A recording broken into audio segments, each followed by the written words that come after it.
berkepala sejenak. Sungguh kami bangga memiliki Allah yang hidup, dan kami tidak salah menyembah pada Engkau Allah yang hidup yang kami kenal di dalam nama Tuhan Yesus Kristus. Karena Engkau hidup, Engkau sudah sanggup memelihara kami, dan Engkau sudah melindungi kami sepanjang malam ini. Bagaikan kami ada di Goshen, tetap dalam lindungan kasih sayang yang daripada Tuhan. Pagi ini kami mengadakan mesbah keluarga, mesbah pribadi, dan utamakan Engkau yang segala-galanya sebelum kami melakukan aktivitas yang lain Tuhan. Kami menaikkan pujian penyembahan, doa syafat, dan kami rindu mendengarkan renungan firman-Mu. Roh Kudus urapi hamba-Mu, Roh Kudus kuasai hati dan pikiran kami, sehingga butir firman-Mu jadi berkat, jawaban, pencerikan mata rohani kami. Amin. Shalom. Pagi, mari kita akan membaca Yehezkiel pasal 34. Yehezkiel pasal 34 ayat 17 sampai ayat yang ke-31. Yehezkiel pasal 34 ayat 17 sampai 31. Dan hai kamu domba-dombaku, inilah firman Tuhan Allah. Sungguh akan jadi hakim di antara domba dengan domba, dan di antara domba jantan dan kambing jantan. Apakah belum cukup bagimu bahwa kamu menghabiskan padang rumput yang terbaik? Mesti pulakah kamu injak-injak padang rumput yang lain-lain dengan kakimu? Belum cukup bahwa kamu minum air yang jernih? Masih pulakah yang tinggal itu kamu kurupkan dengan kakimu? Apakah domba-dombaku seharusnya memakan rumput yang sudah diinjak-injak kakimu, dan meminum air yang sudah dikerukkan bagi kakimu? Oleh sebab itu firman Tuhan Allah terhadap mereka, dengan sesungguhnya aku sendiri akan menjadi hakim di antara domba yang gemuk dan domba yang kurus. Oleh karena semua yang lemah kamu desak dengan lambungmu dan bahumu, serta kamu tanduk dengan tandukmu, sehingga kamu halau mereka keluar kandang, maka aku akan menolong domba-dombaku supaya mereka jangan lagi menjadi mangsa, dan aku akan jadi hakim di antara domba dengan domba. Aku akan mengangkat satu orang gembala atas mereka yang akan mengembalakan, yaitu Daud hambaku. Dia akan mengembalakan mereka dan menjadi gembalanya, dan aku Tuhan akan jadi Allah mereka, serta hambaku Daud menjadi raja di tengah-tengah mereka. Aku Tuhan yang mengatakannya. Aku akan mengadakan perjanjian damai dengan mereka, dan aku akan meniadakan binatang buas dari tanah itu, sehingga mereka dapat dia di padang gurun dengan aman dan tenang, dan dapat tidur di hutan-hutan. Aku akan menjadikan mereka dan semua yang di sekitar gunungku menjadi berkat. Aku akan menurun hujan pada waktunya, itu adalah hujan yang membawa berkat. Pohon-pohon di ladang akan memberi buahnya, dan tanah itu akan jadi memberi hasilnya. Mereka hidup aman, tentram di tanahnya. Mereka akan mengetahui bahwa akulah Tuhan pada saat aku mematahkan kayu kuk mereka dan melepaskan mereka dari tangan orang yang membudak mereka. Mereka tidak lagi menjadi sejarahan bagi bangsa-bangsa, dan binatang liar tidak akan menekan mereka, sehingga mereka akan diam dengan aman tentram, dengan tidak dikejutkan oleh apapun. Aku akan menjadikan lagi bagi mereka suatu taman kebahagiaan, sehingga di tanah itu tidak seorang pun akan mati kelaparan, dan mereka tidak lagi menanggung noda yang ditimbulkan bangsa-bangsa. Dan mereka mengetahui bahwa aku Tuhan Allah mereka, menyertai mereka, dan mereka kaum Israel adalah umat. Demikian firman Tuhan Allah, kamu adalah domba-dombaku, domba-domba gerakanku, dan akulah Allahmu. Demikian firman Tuhan Allah. Puji Tuhan dari pembacaan firman Tuhan dari ayat 17 sampai ayat 31 ini. Kalau kita perhatikan pada ayat 17, bagaimana domba bersama domba saling sikut menyikut. Bahkan dikatakan domba yang gemuk ini merasa tidak cukup dengan berkat yang diterima. Itulah rumput yang hijau, rumput yang terbaik, bahkan air yang murni, karena tidak merasa puas dengan berkat-berkat yang dapat, tetapi dia berusaha untuk mengerukkan bahkan domba-domba yang kudus. Ya, dia menginjak rumput-rumput yang untuk makanan temannya ternyata dimakan, dirusak. Inilah sifat yang egois, sifat yang tidak baik yang sering terjadi dalam kehidupan domba, demikian juga dalam kehidupan anak Tuhan.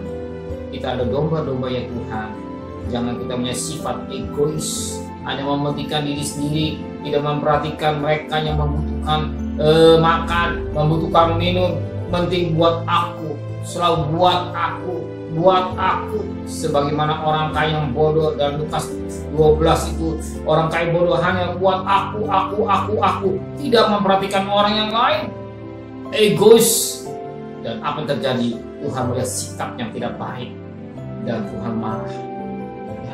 Dan Tuhan tidak senang melihat sikap manusia yang tidak tahu berterima kasih dengan berkat-berkat yang diterima, tidak tahu berterima kasih dengan berkat yang diterima. Sebab kita lihat bagaimana kehidupan orang kaya yang bodoh ini. Dikatakan kata firman Tuhan, hei orang kaya yang bodoh, malam ini dikatakan dalam Lukas 12 ayat yang ke-20, tapi firman Allah kepada orang kaya, hei engkau orang bodoh, malam ini jiwamu akan diambil padamu, apa yang kau sediakan itu siapakah nanti? Ya. Dia tidak tahu bahwa suatu ketika akan dia dibinasakan oleh Tuhan. Ya, kita menjadi anak-anak Tuhan. Kalau kita tahu berkat yang Tuhan berikan, kita harus kembali untuk hormat kemuliaan nama-Mu. Sebagaimana Roma 11 ayat 36, dari dia untuk dia dan untuk kemuliaan Tuhan. Ya, semua berkat-berkat yang kita terima, umur panjang, kesehatan, berkat materi, kesehatan, berkat-berkat yang rohani, kita salurkan kepada mereka yang membutuhkan, bukan kita mencegah buat diri kita sebagai nama orang kaya yang bodoh, buat aku kekayaan. Tapi malam itu Tuhan katakan, malam ini kau ambil jiwamu siapakah? Dan kita tahu bahwa kita hidup ini karena Tuhan. Dan Tuhan, apa kata firman Tuhan? Melihat sikap mereka, perhatikan ayat 31. Kamu ada domba-dombaku, domba-domba gembalaanku, dan akulah Allahmu, demikian firman Tuhan. Kalau kita menempatkan kita ada dombanya Tuhan, domba gembalaan Tuhan, apa yang kita kerjakan? Firman Allah kata kita punya gembala yang baik, ya, gembala yang baik, dan kita sebagai domba dengar suara gembala. Domba itu mendengar suara gembala. Kalau kita menjadi domba yang baik, kita dengar suara gembala. Apa jaminan Tuhan? Dikatakan pada ayat 25, Tuhan akan mengadakan perjanjian damai dengan mereka, dan aku akan membiarkan binatang buas dari tanah itu, sehingga mereka dapat diam di padang gurun dengan aman, tentram, dan dapat tidur di hutan-hutan. Tuhan akan menjadikan mereka dan semua di sekitar gunung Tuhan jadi berkat. Tuhan akan menurunkan hujan pada waktunya, itulah hujan yang membawa berkat. Kalau kita mau menempatkan diri sebagai domba di hadapan Tuhan, firman Tuhan katakan, dia akan memberikan segala kebutuhan hidup kita ini. Kunci rahasianya dengan dengar suara gembala. Itulah firman Tuhan. Kita percaya bahwa saudara orang yang sangat bahagia, sangat diberkati Tuhan.